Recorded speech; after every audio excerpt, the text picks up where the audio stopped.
enjoying your food a little bit too much, I think. Might have to cut back on some of that. This guy's greasy. There we go.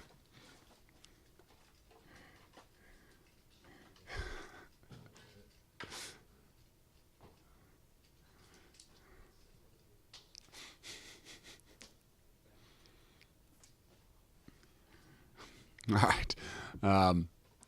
Obviously, we love playing at home. I think another great environment, atmosphere, noon game. I was in charge of one thing. I told them it wasn't offense, it wasn't defense, it was the weather.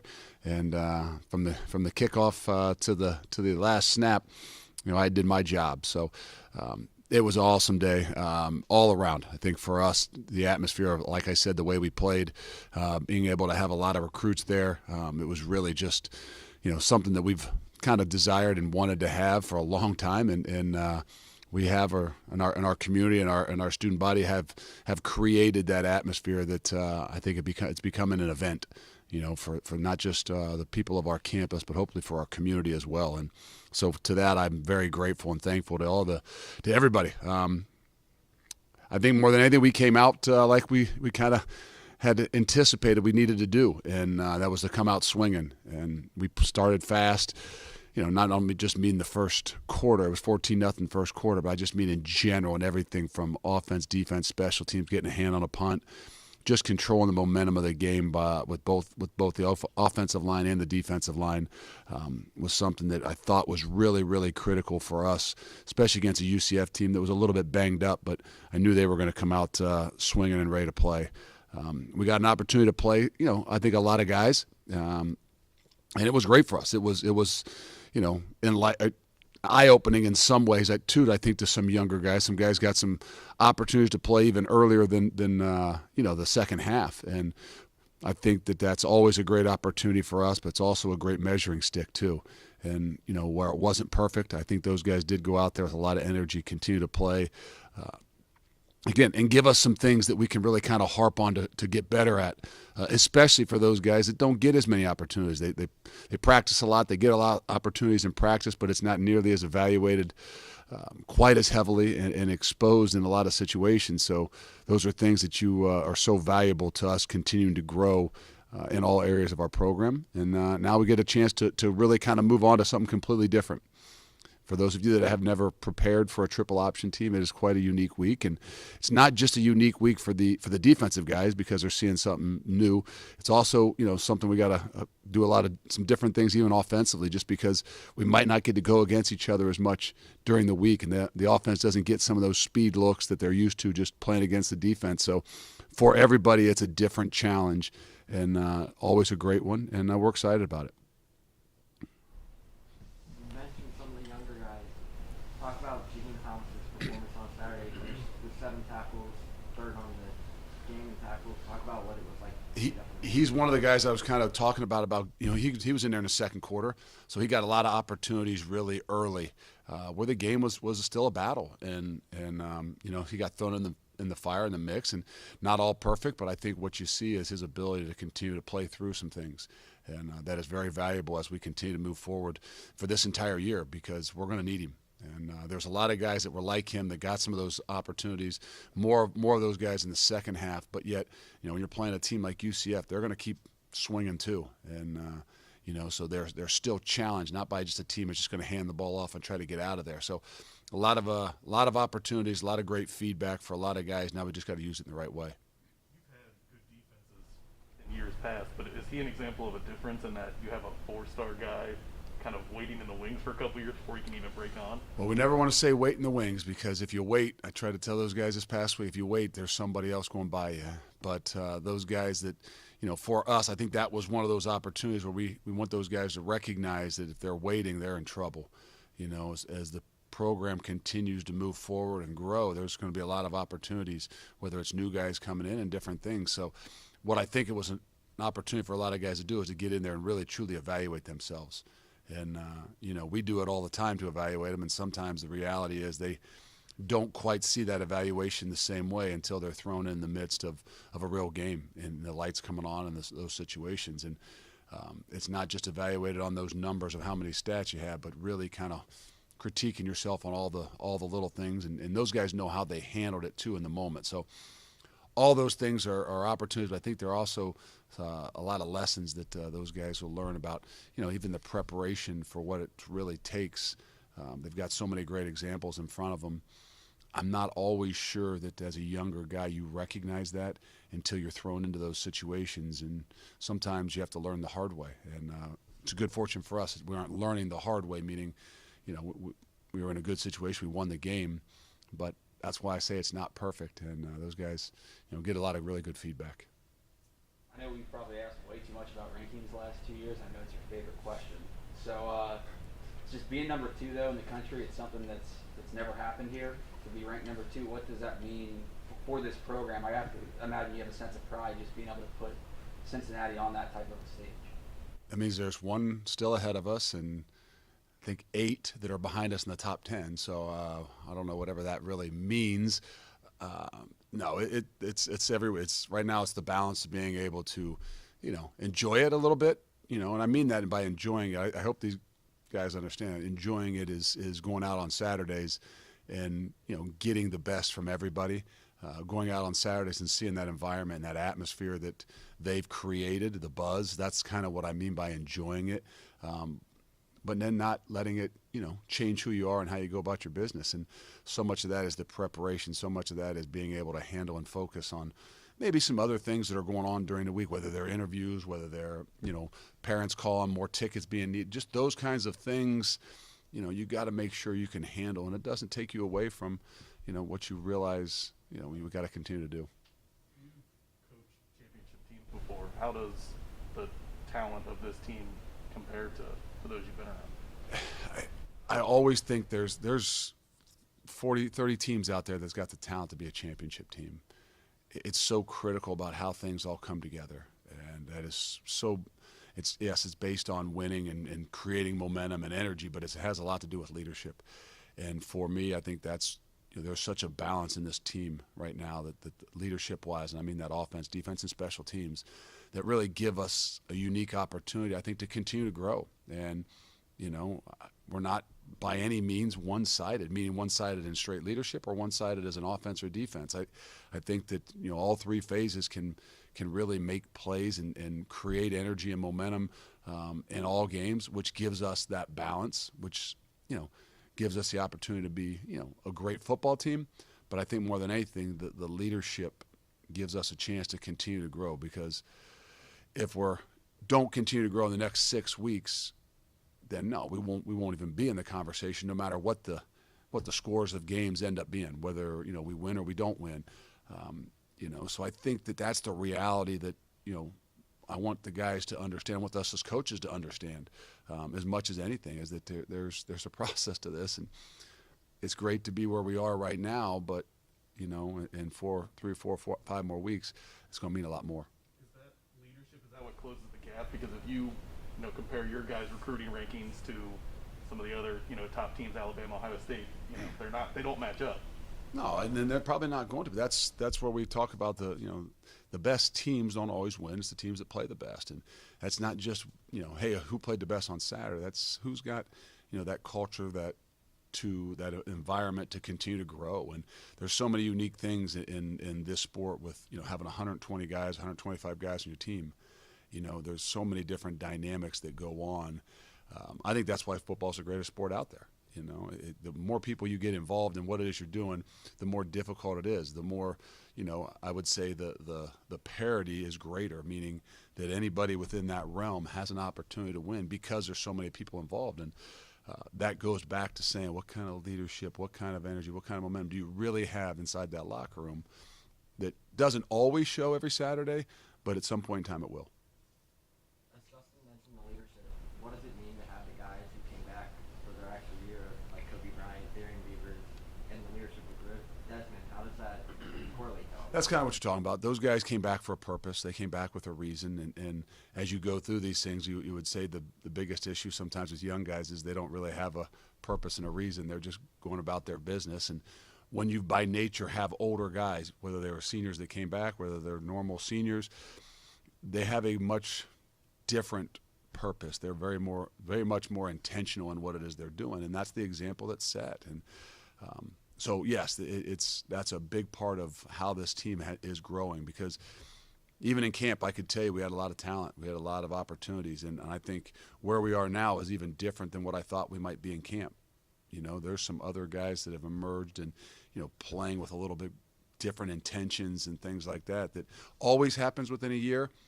Just never quite sure when you've got a year coming in with guys so highly, ranked in so many opportunities that you're always wondering who's going to be those other guys that are going to continue to emerge amongst, some very, very talented people. And I think that's where you're seeing that the purpose and the intentions of these older guys have been incredible examples.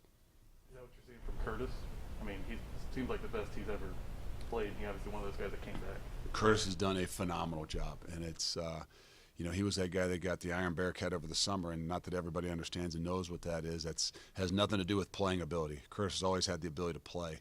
He's played a lot of football for us. Last year he was dinged up and didn't get to play probably half the games, or if he did play in a few of them, he was very minimal, with 70% probably at best.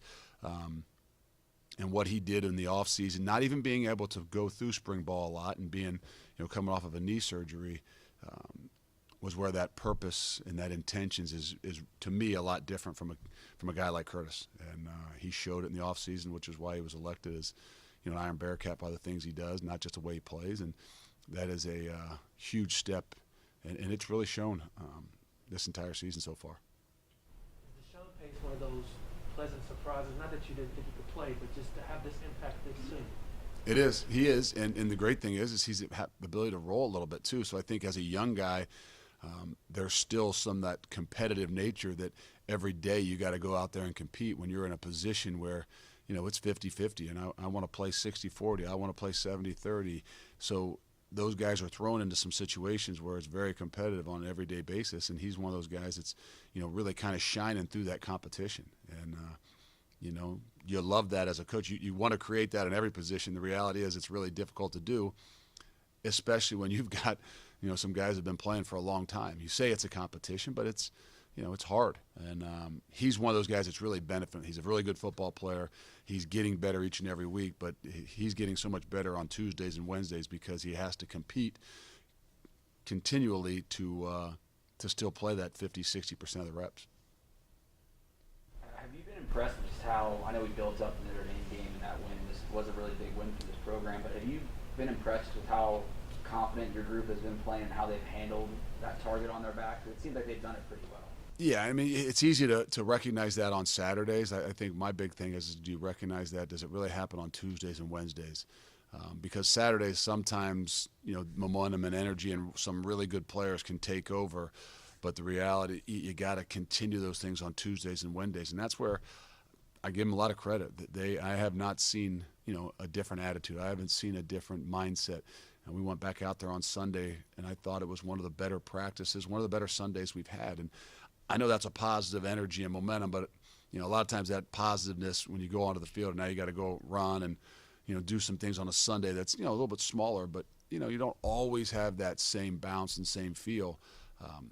They're doing a really good job. I think they understand what's at stake. They understand that even a little bit of how it went last year, where I truly would tell them we didn't play our best ball at the end of the year, and I don't mean the bowl game. I just mean those last game or so off of all the other stuff, and I think that was a factor if it was ever had an opportunity to be some different situations in the end of the year. So more than anything, as coaches, as players, we've got to learn from that, and we've got to continue to progress and not worry about the wins and the losses, but the progression of, are we really getting better in all three phases?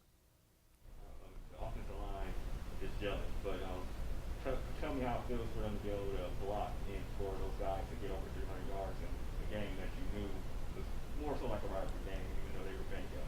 No, it's one of those things that, like you said, you might ask one question about, but I think it's deep rooted. It's truly the feeling that those guys take such pride in, not just having the 300 yards rushing or something like that, but really playing the way they did and really controlling the line of scrimmage. And that's where I said from the get-go of the game, I thought it was really impressive. Whether it was only 14-0 in the first quarter, and even we had a tipped or a blocked punt that put us in some good situations. I think in general, I felt good about where we were even in that second quarter, which I never feel like that in a game. I just, I felt really good about where we were because of the play of the offensive line, because of the play of the defensive line. Guys are going to make plays here and there, and you got to eliminate some of those things, especially defensively, and you're going to have some of those on offense. You're going to throw a bomb or even a 79-yard run that can happen. But when you legitimately have got control of those guys up front, I think that that's where you start to see what happens later in the game when you can wear people out. And I thought that was one of the first times where I really kind of felt like that. And I think that offensive line really was what did it. That's a move to guard, of course. But how impressed are you about his play, having come in there and play he's doing a great job. He's doing a great job at gelling with those guys. And I think more than anything, the competition that he had to go through all of fall camp was really good for him. And then he got a little injury and got thrown behind the 8 ball a little bit. And I think it's actually helped his confidence in a lot of ways because, he's all of a sudden realizing I can even do this with, half a hand. And I think in general, everybody's different in how they gain their confidence. Some guys get it through studying. Some guys have to actually play. Some guys have to be thrown in a tough situation. And I think he's obviously been thrown in that. And I think maybe a little bit of the injury has really kind of helped him realize how much ability he has and kind of shown a little bit more of a confidence level. It's not a bad idea. I don't know. Maybe we'll try that this week. We'll see. You talked a lot last week about that kind of 5-year measuring stick with UCF. I have to assume Navy's similar going back to that 2017 game. Yeah, that's something you never forget. And but Navy's the triple option stuff is always going to be unique.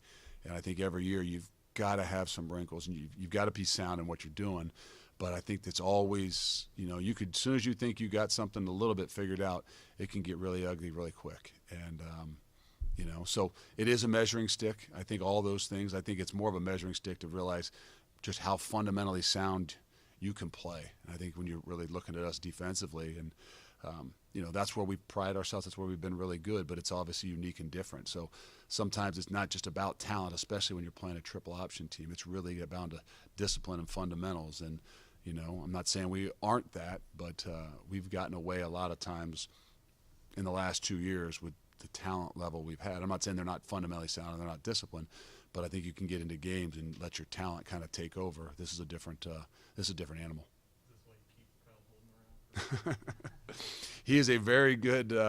He really kind of helps. This week he'll coach more than he's ever coached because just the ability to time things up and to coach up sometimes just that quarterback as much as anything is so critical. I think more than anything that's the biggest difference from when we played him in year one to what we've done in the last few years is that we've given those guys a much greater look, which gives them an opportunity to play faster.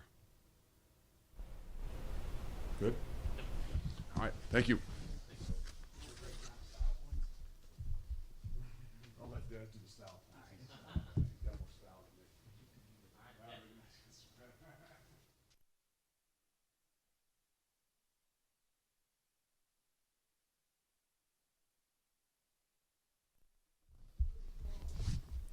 Good afternoon.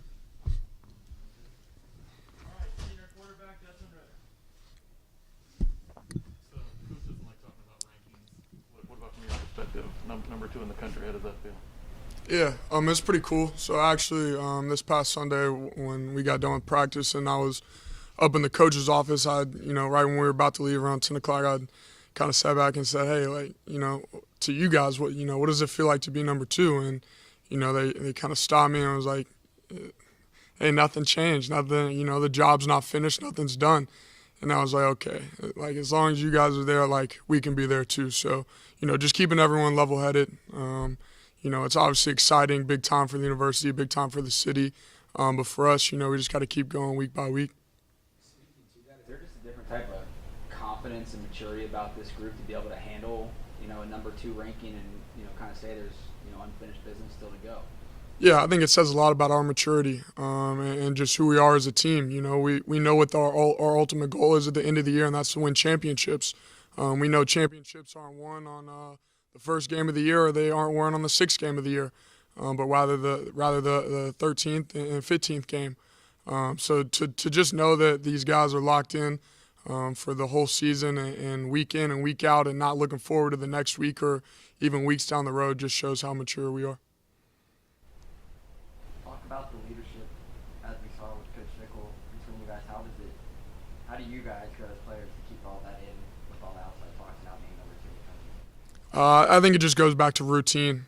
Just making sure that each and every player has a specific routine that they do week in and week out. Once you get into that routine, everything just it just goes by itself. And so, all these weeks kind of go into each other. But to just be able to come in every week, do the same thing that we do to prepare for each game, each team that we face, I feel like that's where we do really well at, is making sure that we stay locked in on each week and not looking forward. We see how you handle it. Like, we talked to Jerome, and he never seems impressed with anything. Who's the worst? Who's like in the mentions the most that you guys in the locker room are like, quit paying attention and stuff? I mean, like I said, there's no talk like that. There's no one who's out here who's jumping around in their boots that we're number two, or that'll go out on the weekend wearing a number 2 chain or something like. There's none of that. So, everyone knows, like, today's what we call Bloody Tuesday for us. It's Tuesdays and Wednesdays are the heart of our practices, and we know that we got to show up and come in and work for Navy. Yeah, but Sauce might be a little different. So. Is Jerome really that humble, or is that just like a media thing? Oh no, Jerome is one of the most humble guys on the team. He puts everyone before himself, and he'll make sure you know that. The other day he came in with a 9 for Heisman shirt, and I was just laughing, and he was like, "I got to support my brothers." But no, he's one of the most humble guys, and he gives all of his praise to O-linemen and everyone else. So he's a great guy to be around, a great person, and a great player. We saw yesterday you were with MyJ celebrating the gender reveal. Talk about the advice you have given him knowing you just became a father.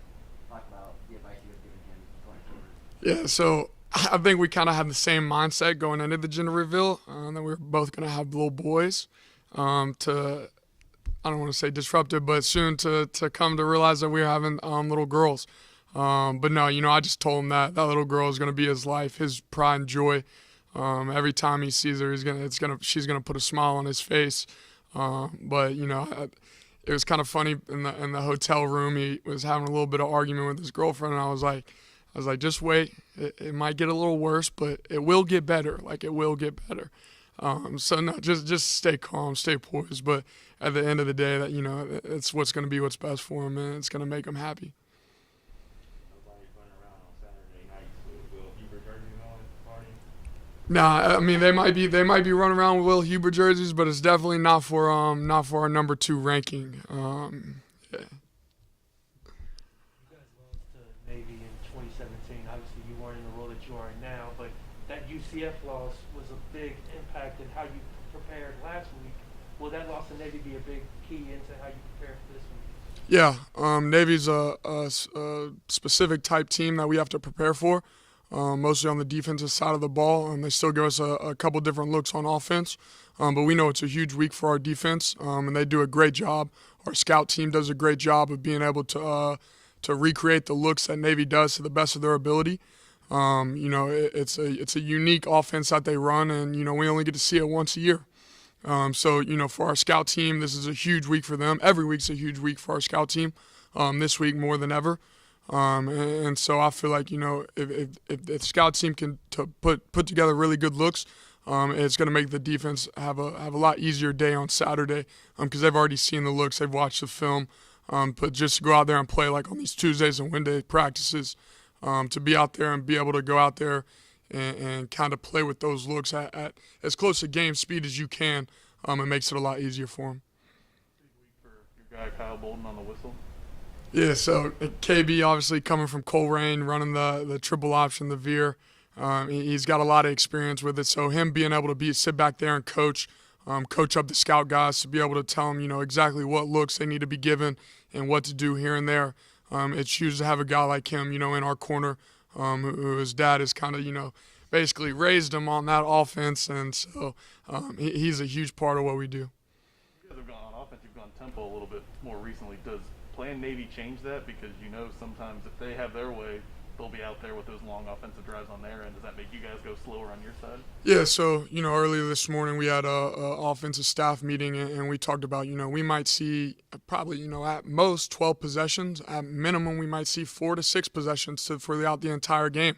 We just know that every possession we get, we have to take advantage of and execute because, like you said, we don't know how long Navy could have the ball for 8 to a whole quarter, almost a whole half. So we know that, we can't have any 3 and outs. Can't put the defense on the field longer than what they're already going to be on the field. So just being able to execute every drive and hopefully end it with points. I know you guys are locked in, but can you take a second on Saturday when you walk out there and just see that place sold out and know that you're a top 5 team and just city's buzzing about you? Do you ever take a second and just kind of step back and enjoy that, or is it just locked in all the time? Yeah, probably right there before we go out onto the field, or right before the coin toss, just sitting looking at all the fans. And then I think it's kind of cool when the defense is out there on the field and I'm on the sidelines and it's a 3rd down and the fans are loud. But then, the offense starts taking a little bit longer, and then the fans get even louder. And then, you see Joel DeBlanco and Maje hyping them up, and the fans just get absolutely, crazy loud. And that's really when I sit there and enjoy it. And, I thank all the fans for what they do for us. They push us to play the best we can play week in and week out. So, just keep it going. We love it. Anything else? Is it bittersweet to return to Navy where you won your first bowl game 3 years ago, ranked number 2 in the country? Yeah, I think it's going to be fun for myself. We played there. And then we played the Military Bowl, and then we might play another game there or no. But to go back there, it's a beautiful stadium, beautiful place, great atmosphere. So it's going to be fun to go in there and play, and hopefully come out with a win. Thank you.